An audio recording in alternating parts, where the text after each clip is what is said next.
A steamroller at work got stranded due to an operating error. The driver initially planned to floor it and burst out, but the soft roadbed left the machine powerless, leaving no choice but to wait for rescue. He casually posted a status on social media, likely realizing today's pay is gone since the roller even crushed the nearby farmland. Just as everyone was fretting over how to save the roller, a majestic excavator approached from a distance with its head held high, moving with firm, powerful steps like a savior.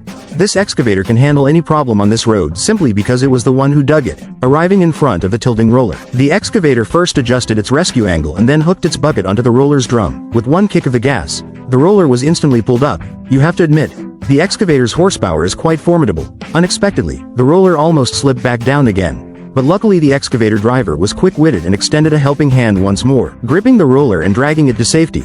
Once the rescue was done, the excavator quietly left to get back to work. The rescued roller driver quickly leveled the roadside, fearing that if the foreman arrived and saw the mess, his wages would definitely be docked. So, what do you all think? If this situation happened back home, would a rescue even be necessary?